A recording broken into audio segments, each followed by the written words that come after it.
Salut, c'est Trado, je suis content de vous retrouver pour l'analyse technique du marché parisien au programme de la vidéo, les dernières nouvelles qui ont émaillé l'actualité, l'analyse technique du CAC 40 pour mercredi, quelques plans de trade, le suivi du trade proposé hier. Je vous retrouve de l'autre côté.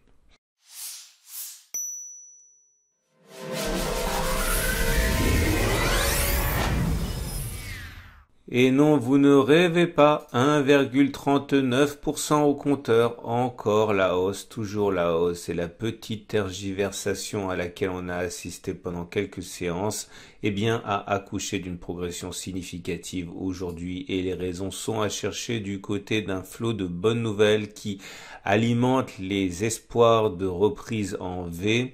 Les niveaux d'activité des deux côtés de l'Atlantique, les ventes de détail, l'indice des directeurs d'achat, tout est meilleur qu'anticipé. Et même si l'état sanitaire de la planète prête à inquiétude, eh bien l'optimisme l'emporte avec une progression significative qui permet de s'émanciper de l'oblique descendante, là, la résistance que j'avais mentionnée hier, qui n'existe donc plus. C'est également le cas de ce gap résiduel des 5300, 5041. Souvenez-vous, il y avait un gap qui n'avait pas été rebouché puisqu'il n'y avait pas de cotation entre les plus bas du 10 juin, les plus hauts du 11 juin. On a grappillé progressivement, inlassablement le gap jusqu'à le faire disparaître et c'est terminé. Maintenant, il n'y a plus de gap d'ailleurs, il n'y a plus d'oblique descendante. Et voilà à quoi ressemble le graphe. Nous sommes toujours dans une situation où les cours évoluent à l'intérieur de ce grand canal orange ici. Les espoirs seraient d'aller rallier le haut de ce canal orange. Il faudra bien sûr entre-temps se départir des 5193, 5033 correspondant à une résistance journalière importante. Le gap ici a pas non plus été bouché. Il semblerait que les opérateurs veuillent le préserver. En tout cas, c'est une idée pour mettre un stop en dessous, pour ceux qui voudraient partir et trader de l'avant. Alors, tout de suite, si vous voulez trader ça, je vous rappelle que l'idée, c'est de mettre un stop en dessous. Enfin, c'est pas un conseil, c'est ce que je ferais à titre personnel si je voulais trader ce canal. Mettre un stop en dessous du canal ou au cas où on en sortirait. On ne sait pas où on sortirait, mais l'idée c'est de le mettre, on va dire, en dessous du support, en dessous du canal, avec un stop à 7%. Le problème, c'est qu'il faut chercher un objectif au moins égal à 7%. Et vous voyez que ça implique de passer la fameuse résistance que j'ai mentionnée et je n'aime pas faire ça. Donc, autre solution pour ceux qui pensent que le gap a vocation à résister, on peut mettre le stop un peu en dessous, voilà, à 3,8%, ce qui vous donne un objectif, non, ça va pas non plus, parce que ça vous donne un objectif à 3,7%, donc le ratio gain-risque n'est pas bon, peut-être en attendant une petite consolidation. En tout cas, il y a un autre élément à prendre en considération pour ceux qui sont haussiers, c'est la possibilité d'une figure en A, B, C, donc voilà le A, voilà le B, voilà le C.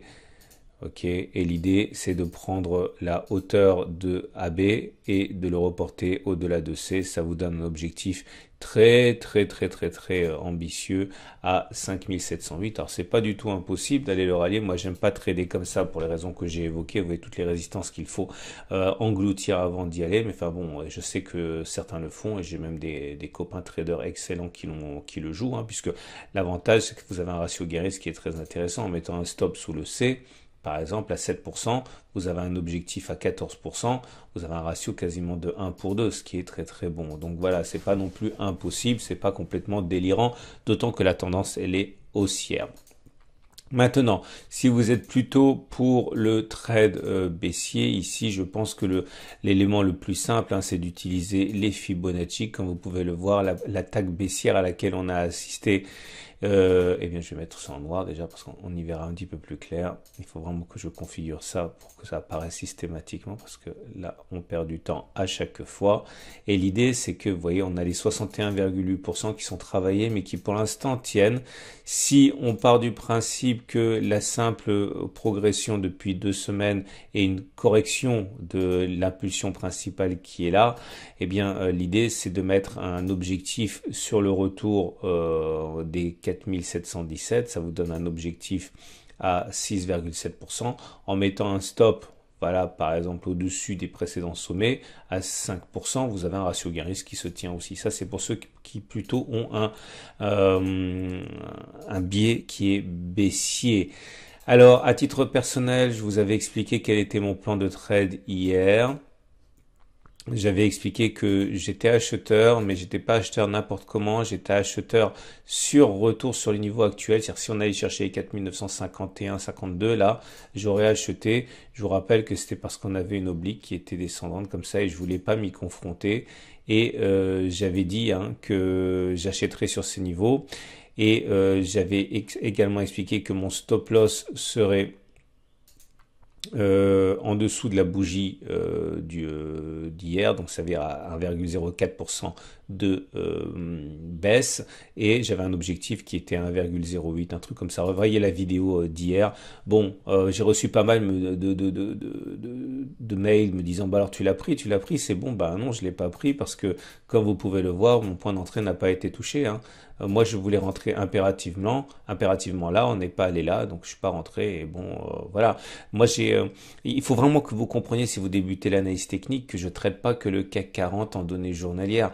Je trade plein de choses et je travaille sur plein d'unités de temps. Donc voilà, si je suis pas servi au prix que je veux, je ne rentre pas, c'est tout. Je vais pas massacrer un trade gagnant parce que j'ai un ratio gain-risque qui est pourri et je vais pas me risquer à prendre tous les trades pour simplement avoir raison. Non, si j'ai pas le ratio gain-risque que je veux, si je suis pas servi sur les niveaux que je veux, je ne cours pas après le marché. Ça, c'est une règle de base. Il ne faut jamais courir après le marché. Si vous avez vraiment envie de trader, eh bien, trader d'autres unités de temps, trader d'autres sous-jacents, mais ne rentrez pas n'importe quoi parce que vous avez peur de louper le banquet, hein. On fait pas ça. Bref, ce qui nous amène aux éléments purement techniques. Alors on l'a backtesté hier et ça a marché aujourd'hui. On avait un non-croisement aussi M7 M20, c'est pour ça que je voulais rentrer hier, hein. On avait backtesté et on est porté par le non-croisement M7 M20, ça c'est une bonne chose. Est-ce qu'on peut aller jusqu'à là? Oui, tout à fait, on peut aller jusqu'à là. D'ailleurs, c'est une autre solution, hein, pour ceux qui veulent éventuellement trader. On peut parier sur un retour sur les 3,6%, mettre un stop, je sais pas, soit en dessous de la M20, soit en dessous de cette bougie-là, à 2,35%. Vous avez un ratio gain-risque qui est tout à fait satisfaisant. Vous avez également la possibilité de noter que les bandes de Bollinger se resserrent. Ok, donc réduction de volatilité. Attention à la bande de Bollinger supérieure dans ce genre de situation joue un rôle de support, hein. Donc c'est de résistance ici, donc ça va être un blocage prévisionnel ici. Et moi, ce que je voudrais surtout mentionner avec vous aujourd'hui, c'est ah oui, pardon, je digresse un petit peu. Là, dans ce format ça fait quoi des questions qu'on m'a posées, c'est pour ça. Dans ce format que je vous propose de vidéo de swing trading du CAC 40, je ne prends pas d'autres trades que celui que je vous propose. Ça ne m'intéresse pas de vous dire ah bah finalement je suis rentré, j'ai gagné de l'argent dans la journée, parce que ça a aucun sens pédagogique. Donc si le plan que je vous propose n'est pas déclenché, je n'en prends pas d'autres. Ok, donc c'est inutile de me suivre sur Twitter ou sur Facebook pour la mise à jour parce que je le fais pas. Ok, donc c'est soit ça rentre au prix que j'ai mis, soit je ne rentre pas, hein. Donc voilà. Donc ce qui m'amène, pardon pour la digression, aux éléments purement techniques. Alors moi, ce que j'aimerais vous montrer aujourd'hui, c'est un signal qui est apparu aussi, hein, sur le MACD 0. Regardez, le MACD 0 vient de croiser son signal à la hausse. Donc évidemment, je ne résiste pas à la tentation de backtester ça avec vous aujourd'hui. Et le backtest est le suivant. Le test sera réputé gagné si, suite à un croisement haussier MACD, on clôture au-dessus de la bougie de croisement MACD, et il sera déclaré perdu si on va plus bas que sur la bougie en question. Attention, ce que je dis n'a aucune validité scientifique parce que je m'arrête à 20 occurrences, simplement pour transmettre mon savoir que je fais ça avec vous. C'est pas un conseil, j'ai pas la légitimité pour pour vous dire ce que vous devez faire. Autre chose, j'ai décidé de backtester ça parce que c'est intéressant, mais vous pouvez très bien backtester ce qui se passerait si on allait deux bougies en arrière par exemple, ou si on clôturait deux bougies au-dessus. C'est tout l'intérêt du backtest. Après, il faut le faire évoluer. Moi, je vous donne simplement des pistes de travail. Et c'est parti. Premier test ici. C'est une réussite. Le MACD0 a croisé son signal sur cette bougie. Est-ce que... non, c'est sur cette bougie. Ça se joue sur l'épaisseur du trait, mais c'est sur cette bougie que on a eu le croisement MACD. Est-ce qu'on a clôturé au-dessus avant d'aller en dessous? Oui, absolument. On a clôturé même bien au-dessus, une belle progression avant que d'aller en dessous. Je vous propose... Ah oui, il faut que je vous parle de la vague de Wolf après. Là, c'est un échec. On a eu un signal haussier sur cette bougie-ci. Et malheureusement, on est allé en dessous avant que de clôturer au-dessus. Donc, un échec. Là, vous avez un succès. Là, vous avez un échec. Bref, échec. Succès, succès, succès.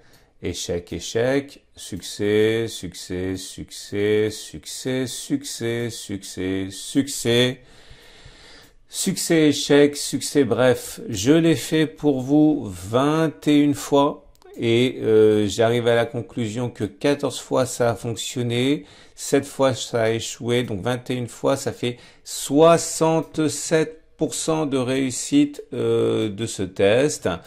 Est-ce que ça veut dire que demain, mercredi, vous devez acheter en pariant que l'on clôturera plus haut que sur la clôture d'aujourd'hui 5017 et avant d'aller chercher le plus bas de la bougie d'aujourd'hui qui est à 4962? Non, vous ne pouvez pas faire ça. Pourquoi? Parce que c'est de l'analyse technique, c'est pas du trading. Si vous voulez trader, il faut en plus savoir à quel moment vous allez entrer, à quel moment vous allez prendre vos profits ou à quel moment vous allez prendre votre perte. Ça ne suffit pas de simplement mettre en lumière des récurrences probabilistes.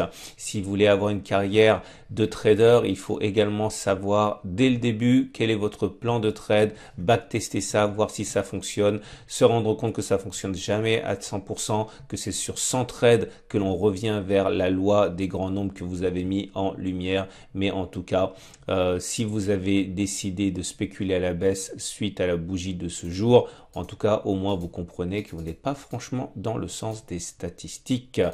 Merci également, pendant que j'y pense, aux gentils commentaires que vous mettez sur YouTube. Ça me fait vraiment très plaisir et je vous dois énormément. Je voulais le dire, je le dis pas suffisamment. Et ça nous amène à l'Ishimoku qui est toujours globalement haussier. On le voit au fait que on est au-dessus du nuage, au-dessus de la Kijun, au-dessus de la Tenkan. On a malheureusement les lignes de l'Ishimoku qui ne montent pas. La SSB est plate, la SSA descend par construction, la Tenkan descend. La Kijun monte. Bon, on va dire que globalement c'est haussier, très modérément haussier ou alors neutre avec ballottage favorable haussier. Pour que ce soit vraiment haussier, il faudrait que toutes les courbes montent et qu'on soit au-dessus. C'est pas vraiment le cas. Je vous souhaite une excellente journée. J'invite à regarder si vous êtes intéressé par les actions. J'ai mis 2 vidéos sur Roberte et sur Terra Nexus. C'est sur la chaîne YouTube. Et vous pouvez également regarder l'analyse technique de moyen terme et la préparation de semaines de trading pour les traders intraday. N'oubliez jamais que sur mon blog également, vous avez tous les soirs publié avant la vidéo, le texte de la vidéo et également les matrices de trading en donné 1 heure pour le lendemain. C'est sur le blog. Et pour ceux qui ne découvrent ma vidéo qu'au petit déjeuner, ce qui est déjà pas mal, sachez que si vous voulez avoir une idée de ce que je vais dire, vous pouvez regarder le texte. C'est sur mon site Tradosaur dans Google et vous me trouvez directement. À demain pour la mise